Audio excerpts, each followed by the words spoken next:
All right, thank you all for joining us after lunch. You are about to have the most exciting panel, and I know this because they put us after lunch when you'll all be most sleepy. But we have three excellent panelists here.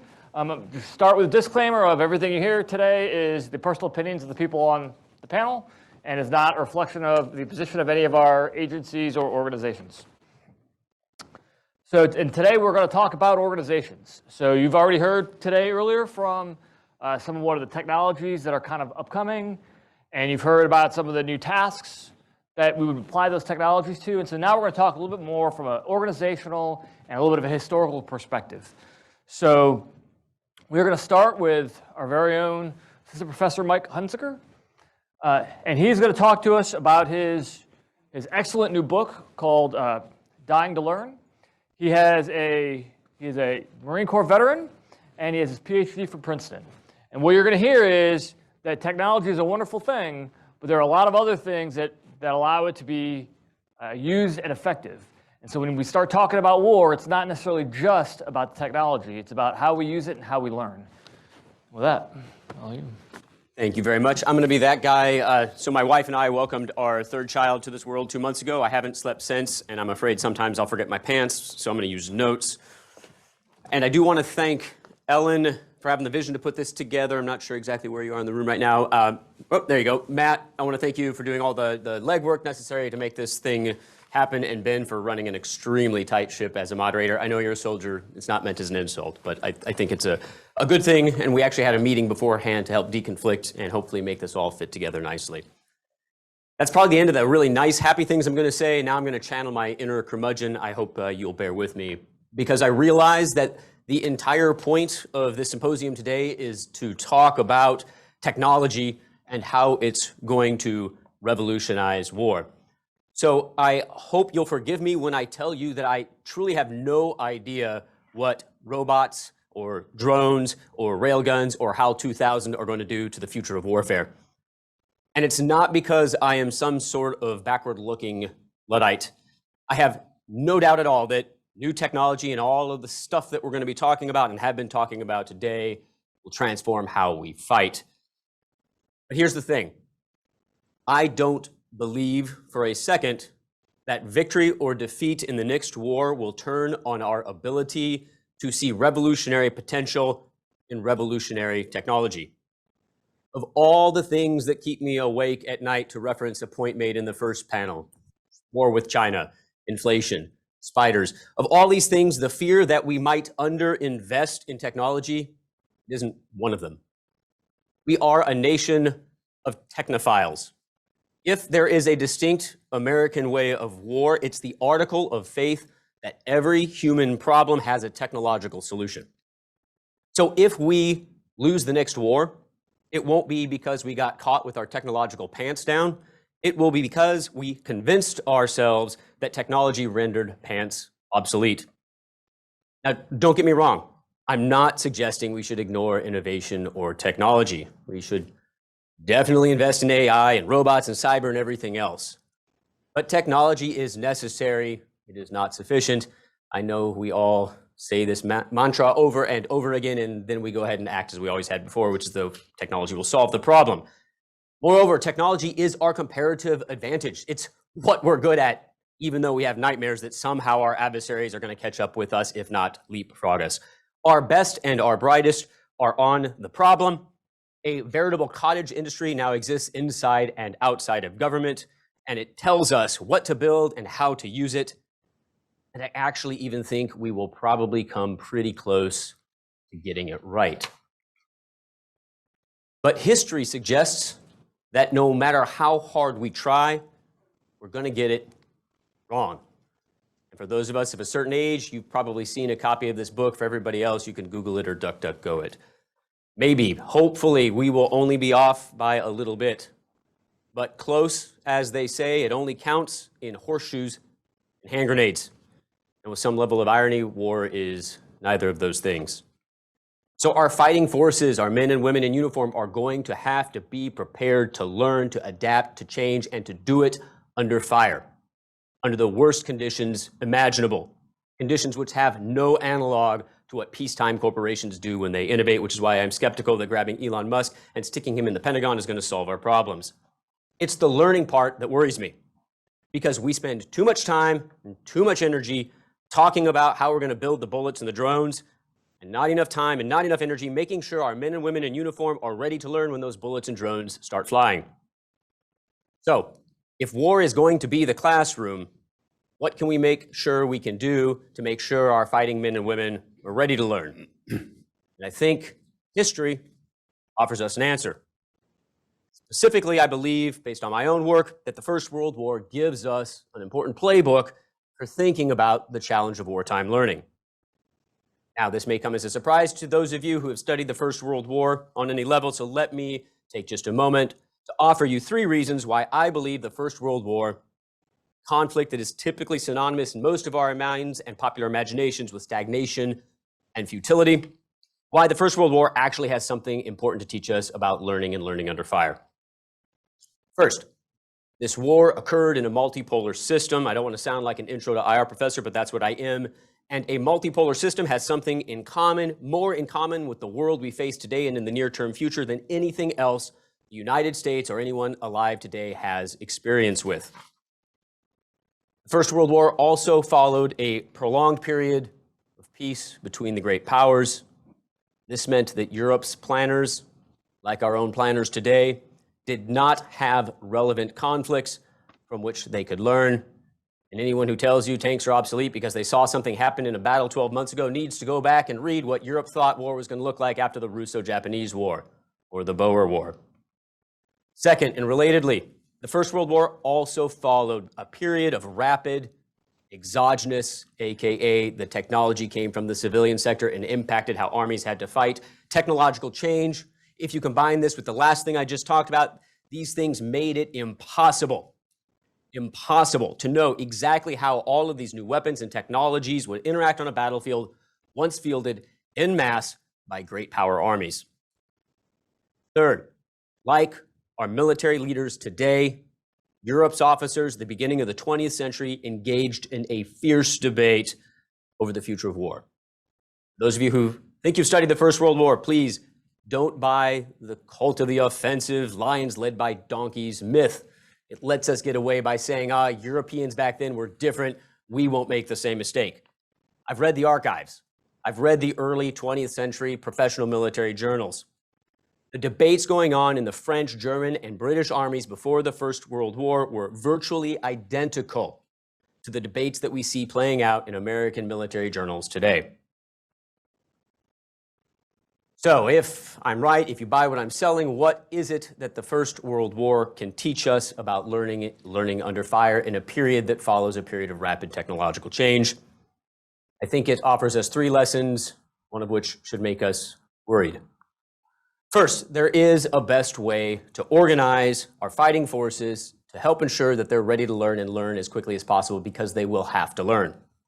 Specifically, I would argue, those military organizations that combine a moderate level of empowerment of commanders on the battlefield, that possess a prestigious, and I really want to emphasize prestigious and rigorously trained analytic capability, in other words, staff officers embedded within the highest levels of the military command so they can sift through the lessons learned and distill a coherent doctrine on the fly, under fire, and organizations that have a highly centralized training command in order to help overcome internal resistance and train a lot of people under difficult circumstances as quickly as possible. Organizations that possess these 3 attributes are going to learn more effectively and more efficiently than armies organized any other way, and hopefully that includes our adversaries. But as I'll say in a moment, I'm skeptical that we even meet this requirement. The second lesson I think the First World War teaches us is that we need to take a serious, hard look at our existing analytic mechanisms. As much smarter people than me have pointed out, but my own experiences in combat bear this point, the US military does not learn lessons. It collects them. And then it vomits them out onto frontline commanders who have no choice but to wade through these undigested ideas and concepts on their own, alone, untrained, and unafraid. Worse yet, getting to my point that these analytic staffs must be rigorously trained and prestigious, that's for a reason. Analytic careers in today's military aren't prestigious. If anything, they can be career killers. Being a member of the Imperial German Army's Great General Staff was akin to being a Navy SEAL today. That's the level of prestige and reputation that came with it. Working at TRADOC, Army's Training and Doctrine Command, is not. When you fail to reward analytic career paths, you should not be surprised when your doctrinal analysis is wanting. Perhaps most insidiously, and no offense to present company, we've outsourced far too much of our serious analytic work to think tanks and FFRDCs. As a result, the Department of Defense is literally giving its officer corps a lobotomy, saying it's okay if you just go to the gym and get yourself in shape. We'll leave the thinking to the experts, even as we expect these officers who've spent most of their time now in the gym getting ready to be a Navy SEAL to be prepared for rapid learning in an existential fight. Finally, if the First World War teaches us a lesson, it teaches us that maybe we shouldn't be too complacent about the level to which we trust our frontline commanders.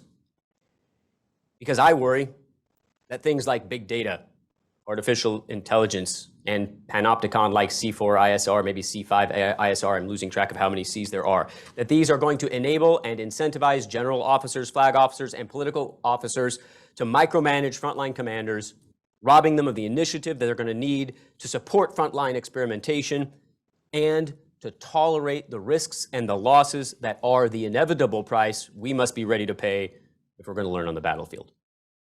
With that, I've said too much. I will stop. Thanks for bearing with me, and I look forward to the questions and conversations in the Q&A. Thank you very much, Mike. That was excellent. So we're now going to transition a little bit. So we've talked now this historical piece and how there's a lot of things that matter other than just technology itself. But there's also this next level question of how do we deal with the ethics of this? Is there an ethical issue? And so for that, we have our esteemed guest from RAND, one of those wonderful FFRDCs that were just mentioned. Intel by background, physicist by training. Fantastic, Courtney Weinbaum, sorry. This is one of the greatest compliments I've had all day, so thank you. I'm deeply flattered. So first, how do I control the slides? Who does that? Sorry, I left your remote. Here's advance the next one. Oh. Okay. So I'm going to talk with you about ethics of artificial intelligence, but I'm going to build up to it a little bit. About 3 years ago, the director of IARPA is the Intelligence Advanced Research Program Agency. It's an agency that does advanced research and development for the intelligence community.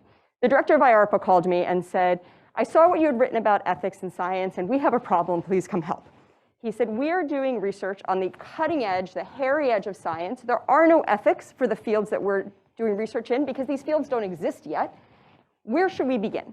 You know, our employees, our researchers want to be doing research ethically. Where would they begin? Are there common ethics that any scientist could use regardless of their discipline? Or should we be creating a whole new ethical construct for these fields? But we probably feel like our agency shouldn't be creating ethics for the whole world. You know, come help us. So my research team went out and studied every single field of scientific research that exists. And we looked at how all of them approach research ethics. And what we found is that no matter what field of science you're in, we looked at psychology, medicine, social science, physics, mathematics, astronomy. We found that no matter which field you're in, there are 10 ethical principles that your field uses. And that these ethical principles are common, they are well accepted, they are not debated, they have clear definitions, and that every single scientific field uses them. And so we went back to IARPA and said, great news, you don't have to create new ethics. There are principles out there that already exist. Now, we also found that not every field of science uses all 10 of them. These 10 I've broken into 3 categories. The red ones are about the ethical conduct of researchers themselves. Those are common across all fields. The blue ones are the ethical treatment of research participants. If you have no research participants because you're an astronomer and you're not doing research on human subjects, these wouldn't apply to you. So it's not that you disagree with them, it's just that you don't really need them. And then there was this third category where really just one ethic fit in. And this was asking the question of, should the research exist? Is the underlying foundation of this area of research ethical for society to happen, independent of whether I do it in an ethical manner? And that's the black box. And so we came up with these 10, and we found out these 10 are very clear to define. There's clear definitions. Those online who want to look up the URL at the bottom, you could pull all the definitions. They're all there. They're all easy to find. And so we went back to IARPA and said, this is great news for you. At the time, IARPA was thinking about 3 technologies specifically. Artificial intelligence, this was now 5 years ago, where there was less discussion about ethics yet. Neurotechnology, so if I'm going to implant something in someone's brain, have I taken away their free will? There's very serious ethical implications.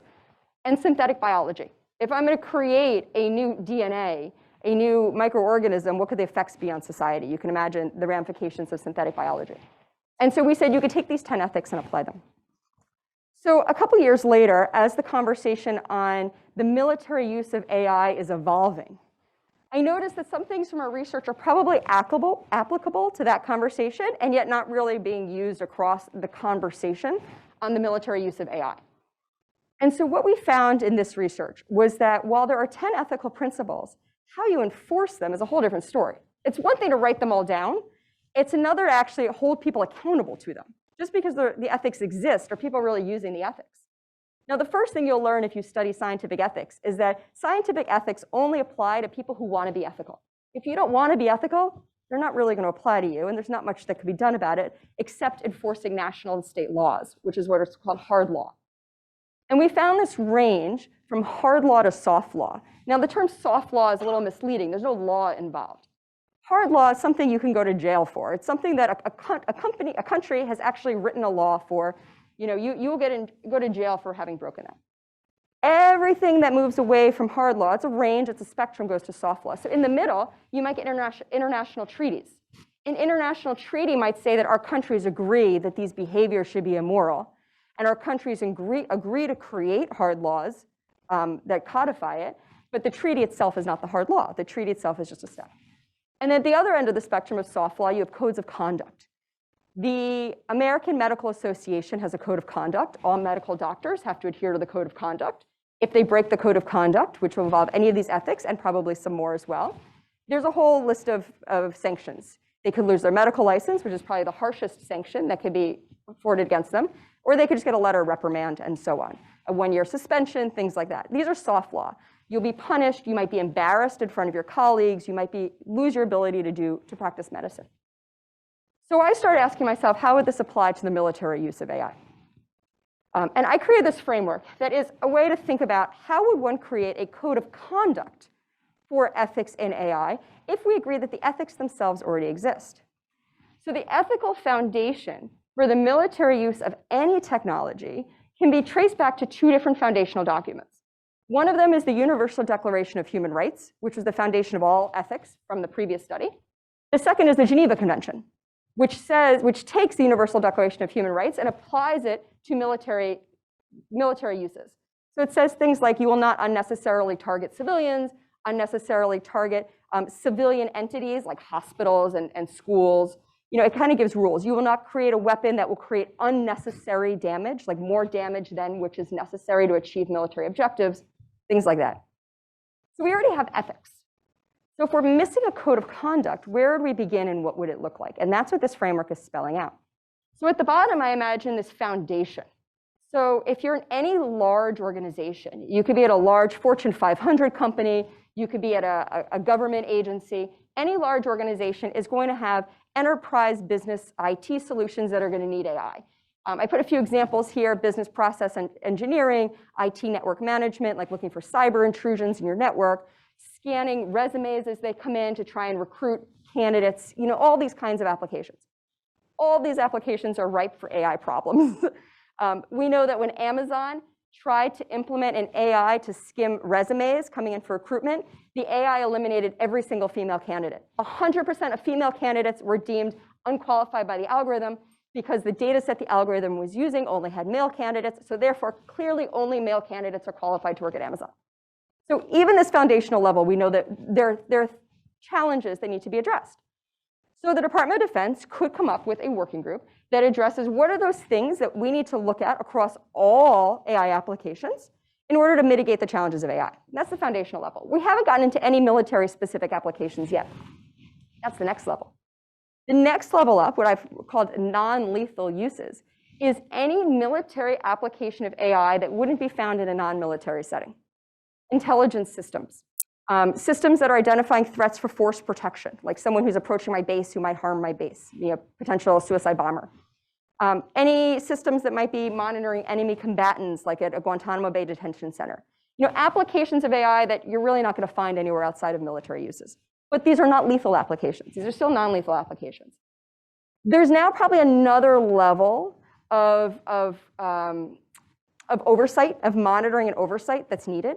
And so you could imagine, what would I create in this other level? Do I need to imagine, do I need human in the loop versus human on the loop? And for which systems, and how would I make that determination? There's this question in AI about black box systems. Do I want black box systems at this level, or is that too risky? Because now I don't really understand how the systems are working. Everything in this level will also apply to the level above it, just like with the foundational level. Yet there are probably some systems, so now we'll go to the third level, the level above it, that need just that extra little something. This is where lethal systems come in. This is where we need extra oversight, extra monitoring. We probably really need to understand how decisions are being made. We probably want an operator to always have the ability to intervene. There's going to be some oversight mechanisms you're going to want for these systems as they're operating, as opposed to just on a quarterly basis, like you might for your foundational level below. And yet, one of the things I put in here is that this level isn't just for systems that are lethal, but systems that could have the potential to have a lethal outcome. So for example, I'm doing a cyber attack, and I created an algorithm that will attack the electric grid of my adversary during wartime. That algorithm has the potential to shut down hospitals and ICUs of people who are on ventilators. I mean, that algorithm really can be fatal. So even though the algorithm itself is not a gun that's going to go off, it probably needs this extra level of oversight. So this is just one way of thinking about how would you begin to create a code of conduct for the military use of AI. This is not the end-all be-all, it's just a framework. But it's one that I've proposed that DoD could consider as it begins to develop what's the next step and how we use these systems. With that, I'll turn it back over. Thank you, that was excellent, Courtney. So now we've talked a bit about some historical and the need to learning, and then how we could apply ethical principles to this. So the next question becomes, how do you actually implement this inside of an organization?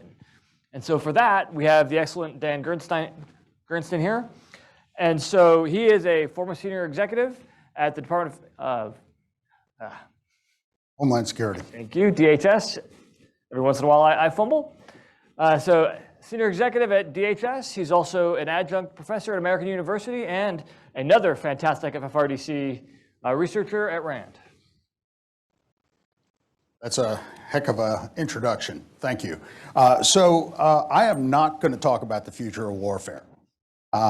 Too many people are in that space, and frankly, I'm a recovering DoD. I was an Army officer for almost 30 years, and I'm just out of that business now. I'm Homeland Security and doing a lot of technology work. So what I want to do today is really talk to you about the enterprise for research, development, and innovation.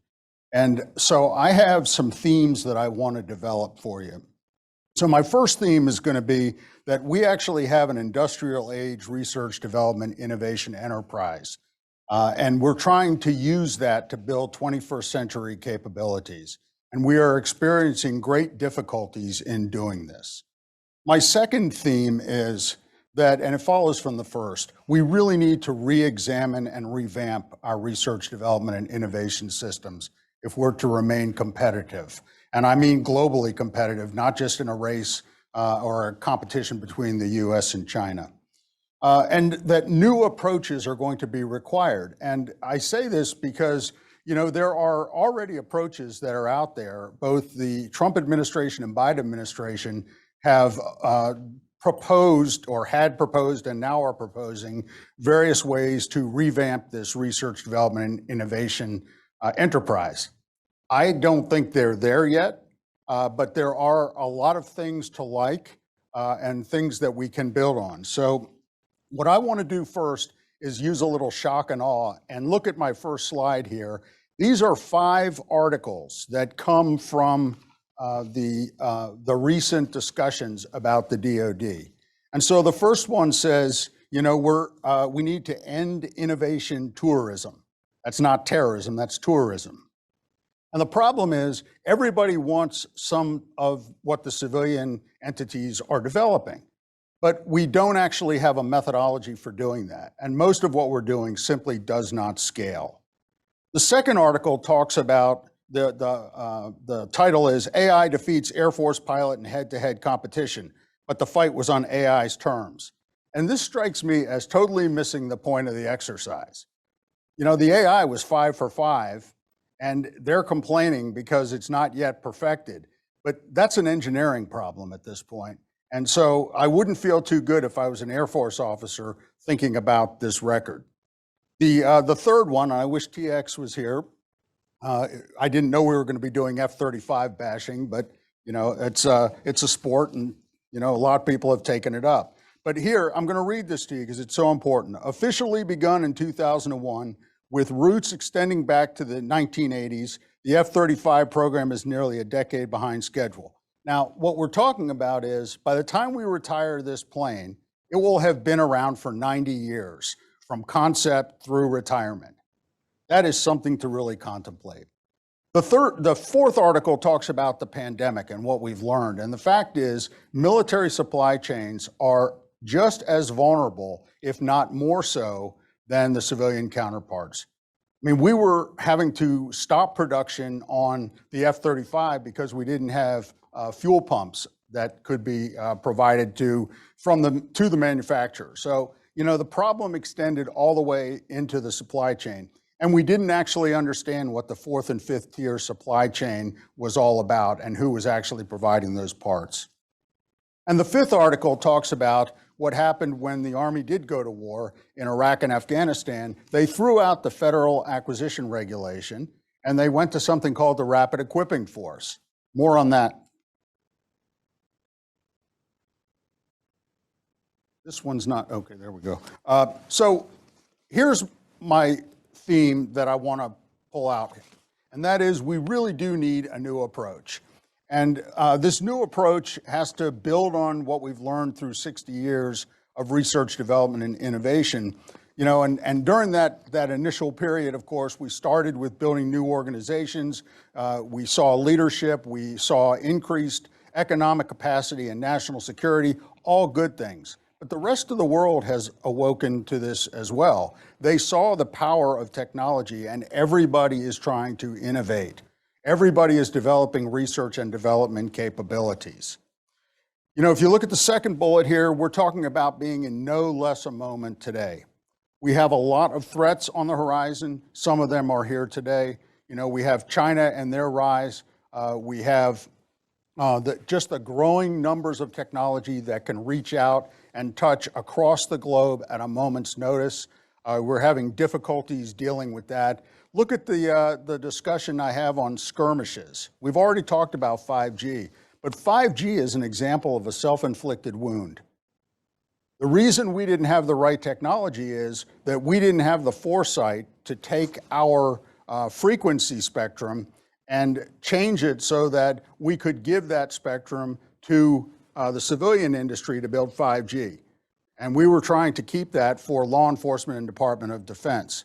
And it's only through some gymnastics that we did that we were able to convince the rest of the world that, you know, you don't want to be bought in on the Chinese technology, because that will prevent, or that will provide a security risk that is untenable. And so we did recover from that.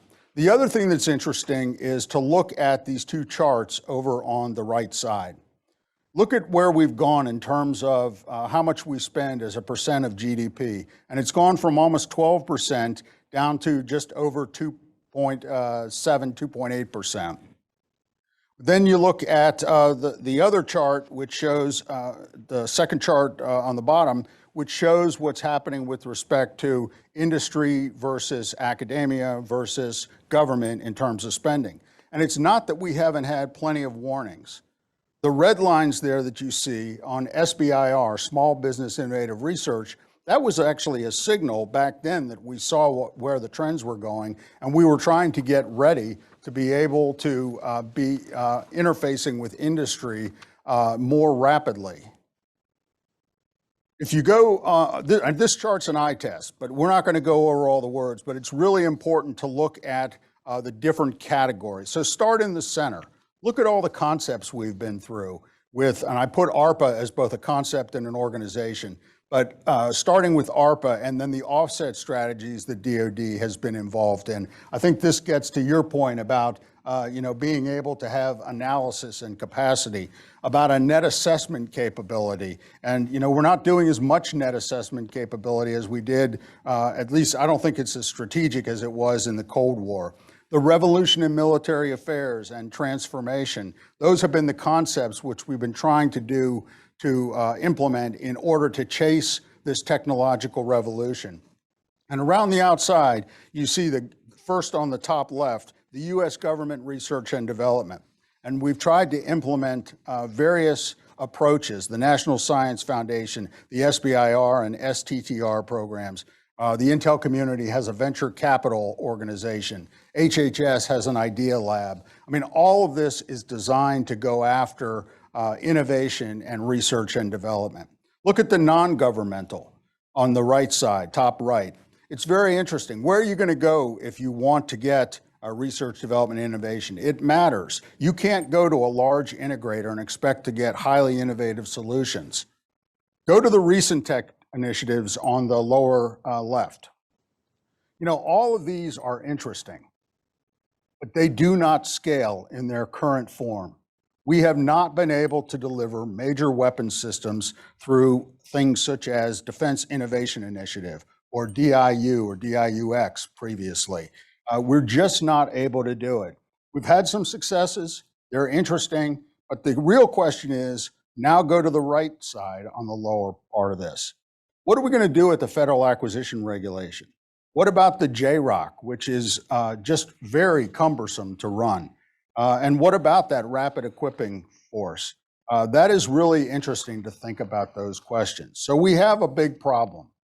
And I just want to hit the highlights on this very quickly and say three big things on this chart. The first bullet is, President Biden has tried to institute this Made in America executive order to institute that. We'll see if that works. It's trying to increase the prestige of the science and technology organizations.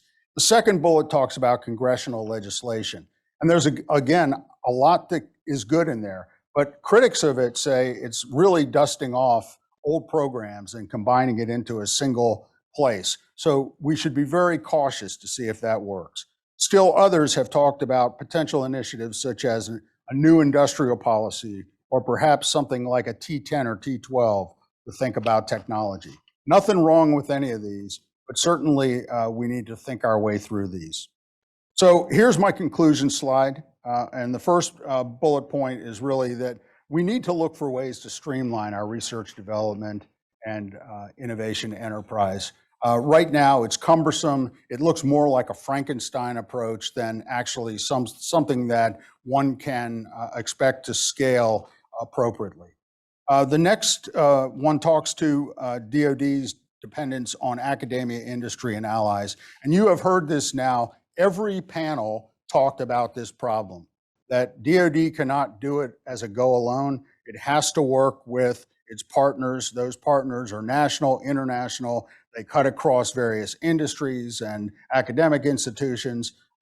There'll be small businesses and innovative researchers. And the third one is about avoiding the Henry Ford problem. What we often are told, let's go out to Silicon Valley.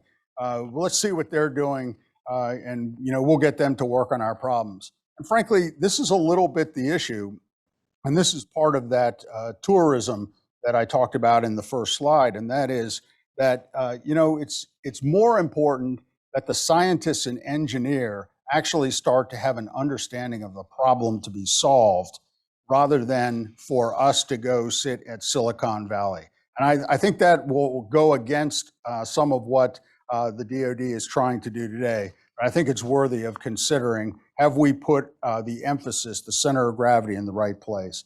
And then the final bullet point is really about thinking orthogonally.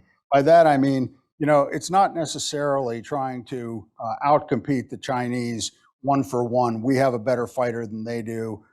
They have a better hypersonic than we do. It's more about how it all comes together so that you're building the offensive and defensive capabilities that are needed for the future force and the future fight.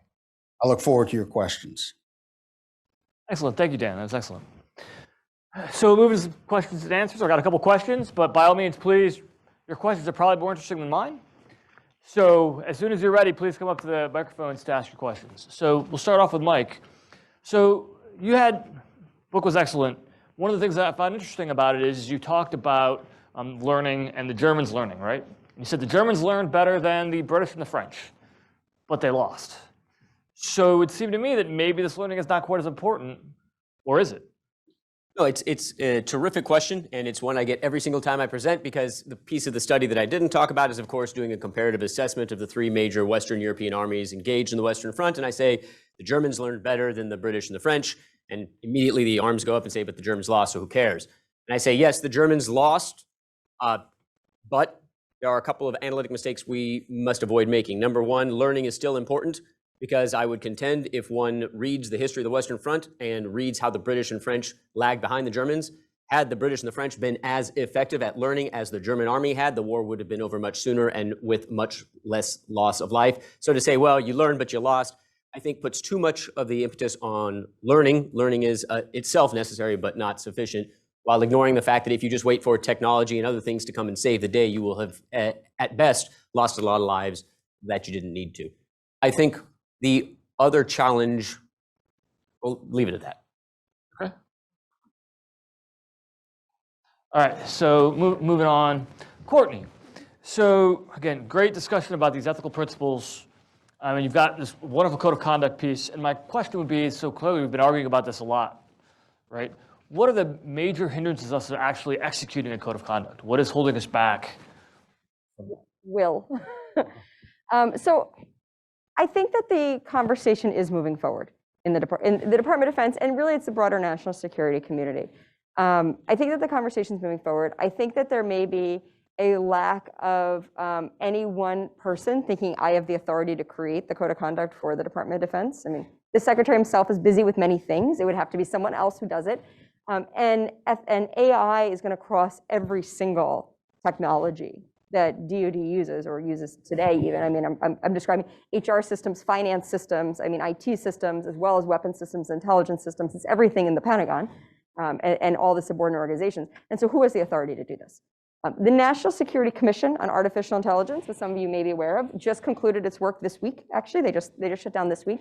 It was a 2-year congressionally mandated commission that looked across national security, so across all of government. It wasn't specific to DoD. Imagining or asking the question, how should national security be using AI and what should we be doing? Ethics was one piece of their work, but it was a piece of their work and was a critical piece.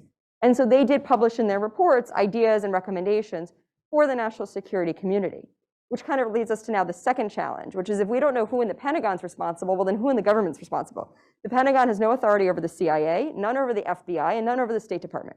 And all three of those entities conduct activities in the US and overseas that would be relevant to the same kinds of technologies as well as the same kinds of risks as military systems. We certainly don't want one set of rules for the US military and another set of rules for all the others, or no set of rules for all the others.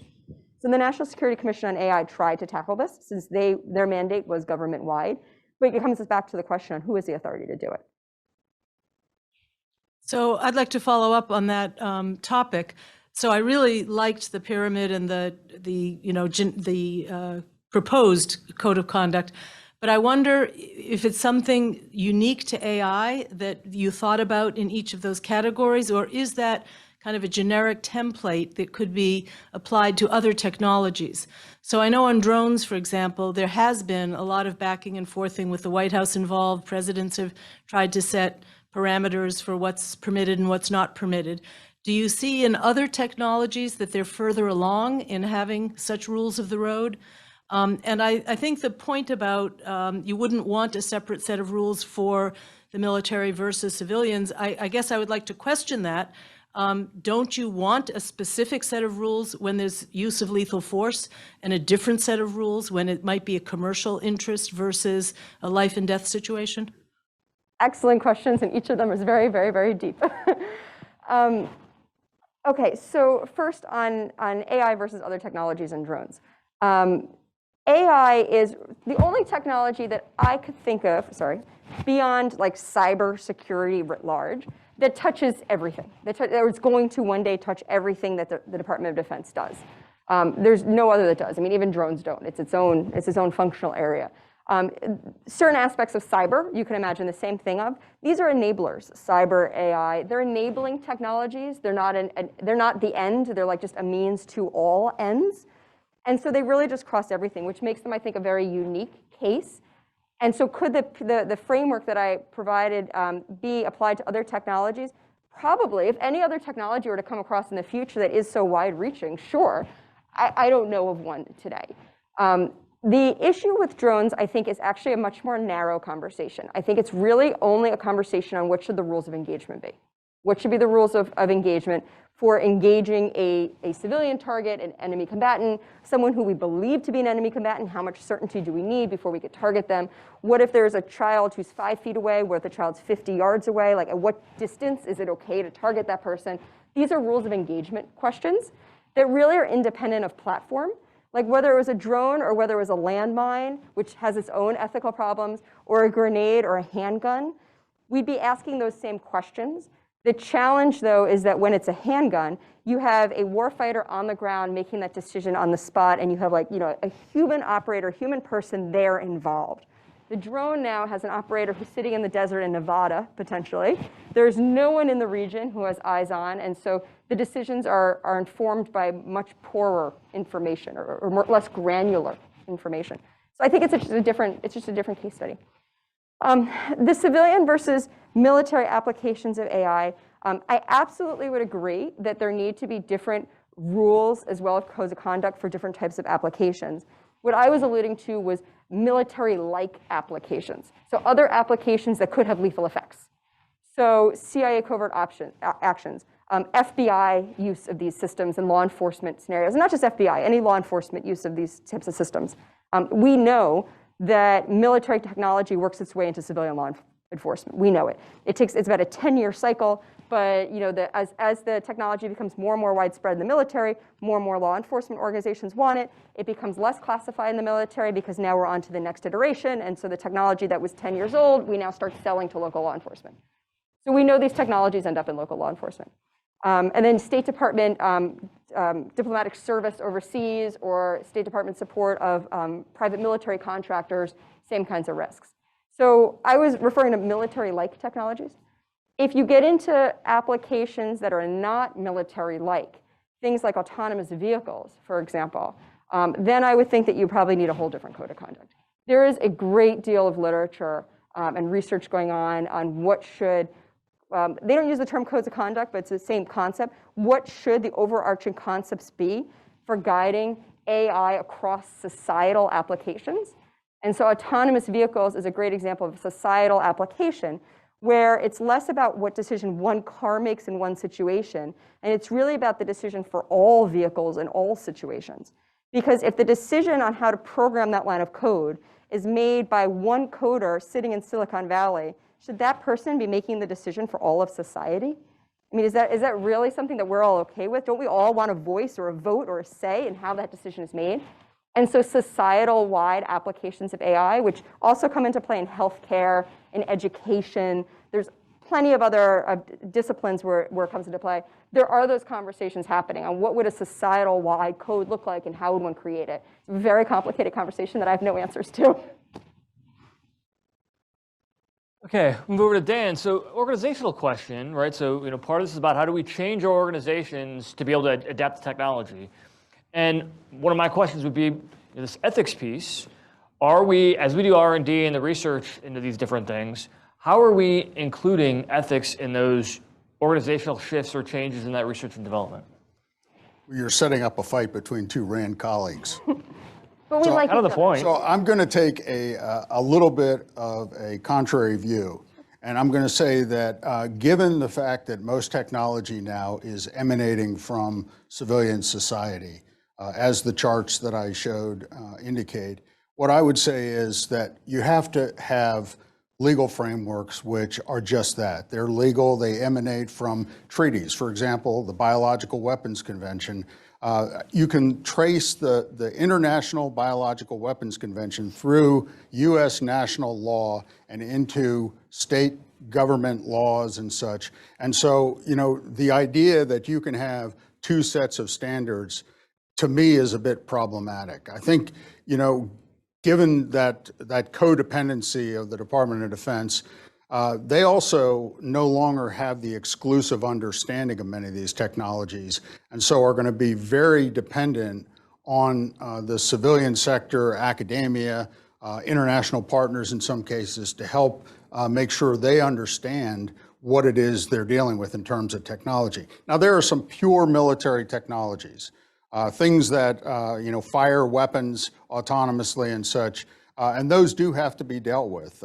You know, I had a great sidebar with TX Hammes. I don't know, for those who were here when he spoke, he said, I'm strongly in favor of full autonomy in our weapons systems. And I sort of gagged a little bit because, you know, that is taking the human out of warfare. Now, when I asked him about it and peeled that back, he actually gave a very measured response, and that is, well, you know, minefields and Iron Dome for shooting down mortars and other indirect fire, things that need to be done very quickly, certainly of a defensive nature, you know, but as you start to get out of the defensive nature and you start to look at prosecuting warfare through the use of autonomous systems, robotics, artificial intelligence, there need to be some real measured approaches, just like Courtney was saying with respect to education, medical care. I mean, as we start to, and make no mistake, warfare is a societal issue, just like these. And so, you know, we really need to ensure that we understand what we are offloading to people or from people to robots and artificial beings. Hi, I'm an undergrad student here at Shaw School, and just this last summer, I did a research, I conducted some research, a survey of national AI strategies across several governments, the United States included. And what I found was that the United States itself does not appear to have a coherent national AI strategy. There are many, in fact, the United States has as many as 40, more than 40 national strategies, correct me if I'm wrong. So DOD has its own. In fact, DOD over a few years couldn't even define ethics or the whole conversation around AI. I looked through some congressional papers and so on. I don't even know if DOD actually has a single definition yet agreed on the issue that we're talking about here today. So can you speak to me a little bit about DHS has their own strategy document. DOD has their own. I understand the political system that the United States has. Is that what's impeding having a coherent national strategy that can advise or inform the President of the United States on a decision he has to make? So that's my first question. My second question is, you talked about the root of where the ethics comes from, the Universal Declaration of Human Rights, you spoke about that, and the I believe the Vienna Convention you referred to. Now, as an organization like RAND and any other organization that the United States might formulate its policy from, the United States promotes this idea that they are the global leader. So it's not just that there'll be policy making for the US, it's policy making that the rest of the world is going to follow. So then, my ethical question is, who is the arbiter of what is ethical? And of those people that are sitting at that, in that working group, what are they made up of? How diverse is that community that then decides what the value system is and what the ethical principles are for the rest of society and humanity? Who is the arbiter and how diverse are they? Because the values of the Western society in the United States, the value system, is not the same value system as Ubuntu in Africa So who's the arbiter of those ethics? Thanks. We need you to graduate. We need you to graduate and to come to the table and to participate in these conversations. You're absolutely right that there are not answers yet to those questions. So I'll give you my perspective, but your research didn't miss anything. The reason why I had said a few minutes ago that every agency can only look at it from their viewpoint is for our form of government, each agency has its own mission. We call it sometimes a lane in the road, and they really can't go out of it. So the DoD could try to make an AI strategy for DoD. They haven't, but they could. They can't impose it on the FBI. They can't impose it on the National Institute of Health or the Food and Drug Administration or anyone else for that matter. If there were to be a national strategy, it would have to be White House led. There is a White House Office of Science and Technology Policy. That's probably where something like this would happen.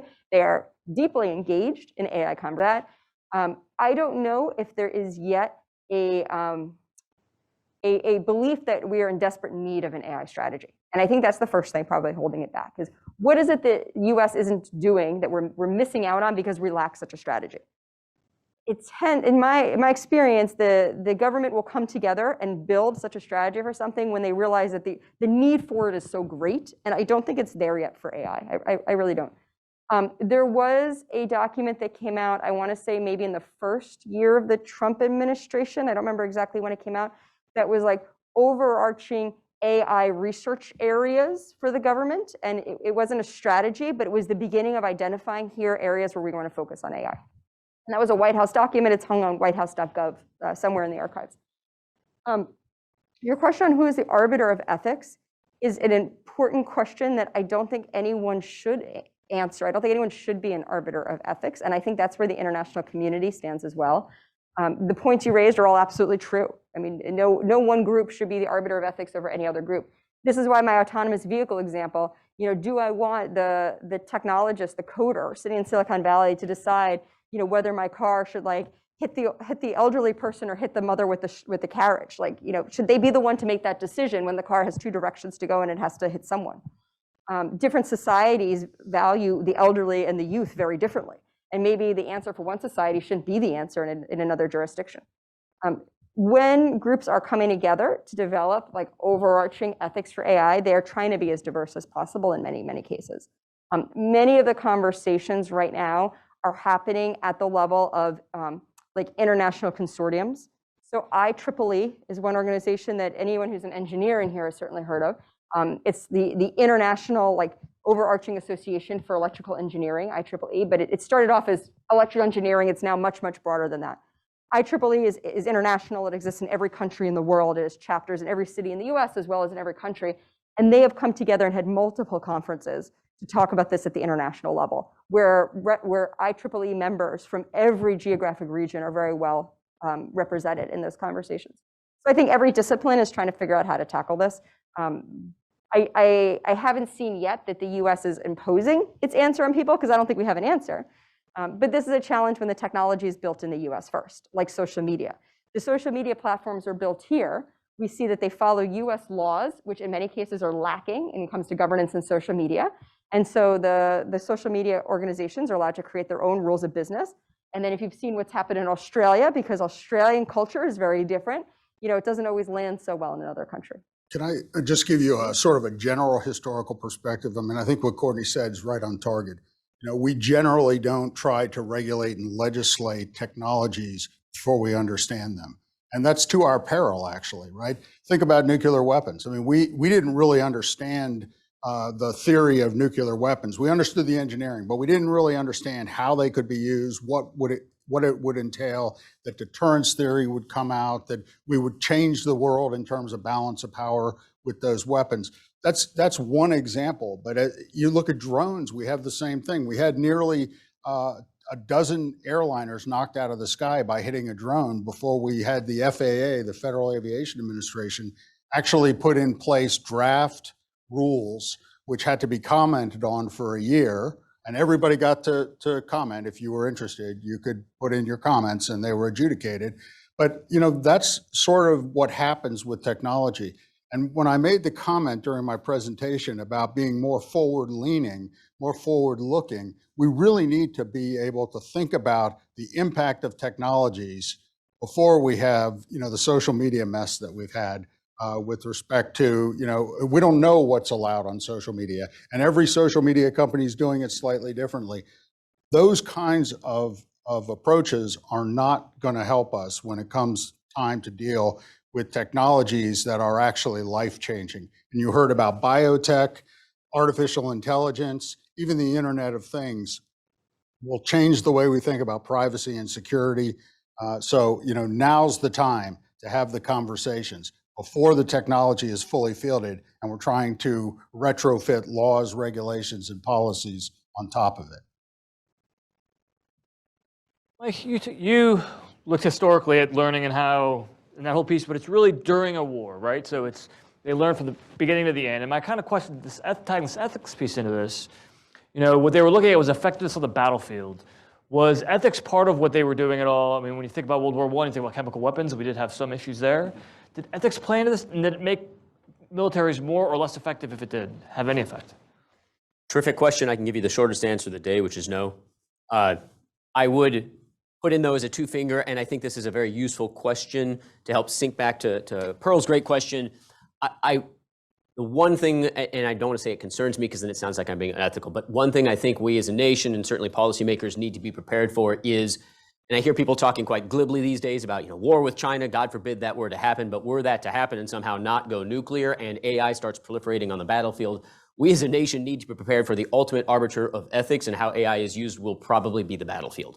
And that which seems to be effective, we will suddenly become extremely amenable to, and there will be powerful temptations to go beyond any red lines we have internally drawn for ourselves. And again, I know it's kind of easy to say, but we've all just lived through a pandemic for the past couple of years, one that most of us kind of didn't really think would happen, even though we could talk in theory, and we saw exactly how ethics and how willing people were to challenge previous ethical expectations in that crisis. I don't have any other suggestions other than to say the mindset to be prepared. And for those of us who feel quite powerfully about where those limitations should be drawn, be prepared to really man those battle stations, because there will be a lot of pushback. Something tells me, not being an expert on Chinese strategic culture, but they will have a fundamentally different view of what those weapons should be allowed to do than we do. So it seems like one of the issues that you have with dealing with AI is we can't see. So when we talk about learning or military, I was in Afghanistan for a while. I did some counterterrorism targeting, and I went to a targeting board, right? And so you had to explain why this was a valid target, and there was this whole list of things. And they would come back with a yes, no, or whatever, and then you could execute. And then you could always go back and audit what happened, right? And it would appear to me that one of the problems that we have with dealing with a code of conduct or whatever you're talking about with the AI standpoint is we don't really know what's inside how the AI made its decision. And so my question kind of goes back to anyone on the panel, but is how do we deal with that? Is there something else that we could do in advance to make that easier? So, okay, if you're looking at me first. Actually, anyway. It's a very complicated technical question that I don't have the technical answer to. So just for those who aren't as familiar with the challenge you're describing, data comes into an algorithm, it does something with the data, and then something comes out of the algorithm, a decision, an action, a answer, 2 + 2 goes in, 4 goes out, or something much more complicated happens. The problem with AIs in many cases is that humans don't have the ability to look at what went on inside. That what went on inside is called a black box to us. The algorithm has made decisions. The algorithm has done things because the algorithm has decided that based on the training data it was trained on, here's what it thinks the appropriate answer is. And because it's been going through so many years of training data and such large training data sets, we don't have the ability to trace anymore why it came to that answer. So that's a black box problem, very simply put. One of the approaches that could be done is that while we're first building and implementing AIs, so beyond the research of it, but the building an AI and then implementing an AI is deciding how we want to handle black box problems. We probably cannot say we eliminate black boxes from the Department of Defense or from whatever organization, because there's just too many capabilities we'd have to leave behind. But there are ways to handle, I think, black box situations. Like you could test them and train them against a certain number of scenarios, the way we do modeling and simulations of F-35s and other capabilities, to see how they would handle so many different situations so that we at least get a sense of like, what will they come out with and are we okay with that? So if we built into our RDT&E, our research, development, testing, and evaluation, considerations on how to handle black boxes, that's something that needs to be done long before the battlefield so that we know which ones of these algorithms we'd be okay taking to war, which ones we don't want to pursue any longer. So I would just come in on this too and say it's a matter of what risk you're willing to accept. So look, in the example of the 5 engagements with the F-35 and it beats the pilot every time, I mean, we already are seeing evidence that these sorts of systems have great capability. And what we're hearing about are when the systems fail. We don't hear about, the drunk drivers who have killed 43,000 people this year, and I made up that statistic, but those are about the numbers on an annual basis, and we know that we could eliminate lots of death. But instead, we focus on, the woman was crossing the street, and it was a snowstorm, and it misidentified, and the car hit her, and she died. Tragic, but when you look at the overall system, you have to judge it more in terms of a direct comparison to what it's replacing and how it's replacing that. I mean, yes, the woman it's a tragic situation, but if that's a 0.0001% loss versus what we get on the other side when we allow humans to drive, that's something to be considered as well. We should never expect that our technology will not fail. I mean, we just had an incident with a drone strike where they thought they were hitting a proper target. It points to the limits of trying to do warfare at distance like that, but it also points to the fact that you are going to have mistakes and you're going to have to deal with that. Again, it comes down to, have you eliminated more mistakes than you have made? It's a really important point that we hadn't addressed yet today, which is using the autonomous vehicle example. If autonomous vehicles can eliminate 100% of drunk driving deaths, because an autonomous vehicle is never drunk. So no one will ever be drunk when they're driving. No one will ever fall asleep behind the wheel. No one will ever have a stroke or heart attack behind the wheel, because none of those things happen to an autonomous vehicle. But sometimes people will die because car accidents happen and the autonomous vehicle will hit people. Are we okay with that? And autonomous vehicle researchers will tell you that in their tests so far, autonomous vehicles are so much safer than humans who get drunk behind the wheel and so on. But we as the users are not comfortable with even one autonomous vehicle death. We're comfortable with the 50,000 drunk driving deaths, but not the 12 autonomous vehicle deaths. And that's about how we value risk and risk tolerance when the risk was created by a human versus a technology. And that applies to defense systems as well. And it's not just artificial intelligence. We're seeing this with vaccines. I mean, if you do the percentages on vaccines, you are much safer getting a vaccine, regardless of your political affiliation or whatever. But it's just fascinating to see that people are willing to take a chance because they have this bias that it will never happen to me. I will never get COVID. I will never be a long hauler. And that's the issue that we're dealing with. And it happens with lots of different technology solutions where people are unwilling to kind of go with the technology when it's mature enough and has shown a certain level of efficacy and safety. Just a two-finger on that, and it actually harkens back to some things that got brought up in the first panel, and I used the term Luddite in my own remarks. But I think there's another piece to this entire discussion that we haven't yet touched upon, and of course I'm going to bring it up like 2 seconds before we all end, but one we should be cognizant of, and especially this harkens back to this point about biotech and how has the potential to be even more revolutionary, the things we're talking about, which is people often think of Luddite, and they're like people who reject technology. That's not really what the Luddite movement was. It was actually people who were so morally offended that machines were replacing the one thing that they thought was unique to the human experience, what we brought to the table, that it was like revolutionary, very violent. As these technologies like AI come and begin to displace truly the one last thing that we think as human beings that we bring to the table that's uniquely human, I think we also have to be prepared as people who think about security for the social domestic implications of this and the very revolutionary potential. Again, I think we've just seen the tip of the iceberg in how humans have reacted in the last couple of years in this country. And I think that really gives us an indication of how crazy things could get over the coming decades as AI begins to supplant human decision-making. And then as some of these biotechnologies now come in and truly begin to supplant what it means to be a human being.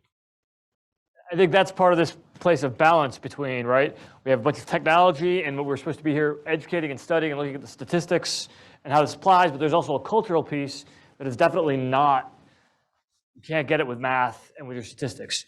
One thing I would, because I thought it was a very fascinating report a few years ago from RAND. So if you're interested in the actual statistics on the autonomous vehicles and driving, they've got a great study that they did that basically talks about how changing or how adopting autonomous vehicles will change the number of deaths based on basically when you adopt it, right? So if you adopt it earlier and you have more autonomous vehicle deaths, what does that do to the overall death rates? And there's a couple of great statistical pieces in that. So if you're interested in actually looking that up, really good background foundational data. And I think with that, we are probably at time. But thank you, you guys did excellent. So hand for the panel, very, very good job. So I just want to say a few words of thanks to wrap things up this afternoon. But really, I'm so thrilled, and Mike, I appreciated your last remark that eventually we got to touch on all the subjects that we intended to, not necessarily in the place that we thought we were going to talk about them. So I'm grateful to Dan for bringing up the Office of Science and Technology Policy. I had expected in the second panel that we might talk about, you know, who decides, you know, how much of this is presidential, how much of this belongs somewhere else. So, you know, eventually in the course of the day, we touched on really so many important issues, but each panel had its own cluster of issues to address, which I thought was really a lot of fun. So I hope you all feel like you learned some new and different things, or at least different ways to think about technology and its role in driving and shaping security issues, but much broader societal issues. And I think these connections between, you know, our roles as citizens, our role in society, and how we take certain technologies for granted, but we worry and have anxiety about other technologies. How do we sort of navigate all of that?